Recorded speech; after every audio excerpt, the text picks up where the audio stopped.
ونميد كدي وني سباب تبر يدا جباد ما حكاه عبد الرحمن بن زيد أن أبا لهب أتى النبي صلى الله عليه وسلم بل المدينة أردن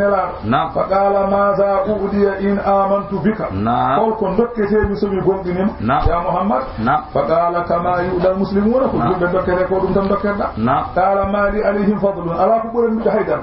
من بامن جيد بابا غوف كم كوهو قريشين كود من فتاي بيرو جدل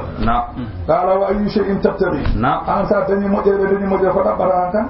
قال تبل لهذا من ديني أو دين يا الله بندو من أكون وهؤلاء سأتاكم من بفوفت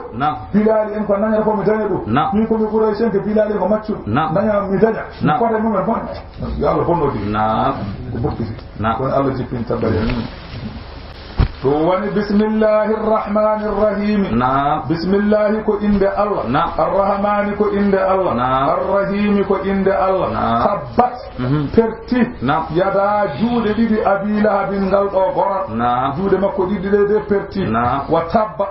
kanko hoore makko o perti ahalakahu Allah wa qad halak Allah halkim ولما خوفه النبي صلى الله عليه وسلم بالعذاب نلا هل في نير ملكته فقال إن كان ما يقول ابن أخي حقا فإني أفتدي منه بمالي وولدي so tawi bi minyam o ko haali ko gonga bodo jogi jawdi mami sorto bodo jogi biddo mami sorto man ittumi tatta Allah wattami Allah wama aghna anhu nafata mo maluhu jawdi makko wama kasaba e ko faggiti nafata e hude nafata waratan fin hore makko Allah wi dum ne so benni don sayasala naran mawna jengol gon ganda zata lahabin jomirawo dulbitago fam kanko e jawdi makko ni fo wa mar'atuhu e jom suudu makko biyetedo ummu jamil hammalatul hadabi dodo todo lek ñawamo darga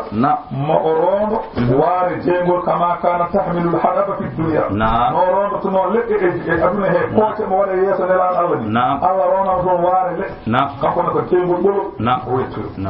anani kanko e joom suud makko maɓɓe na jengol ngol Allah wi fi jiidiha ene dande debbo o hablum ɓoggol min masadin e yora ado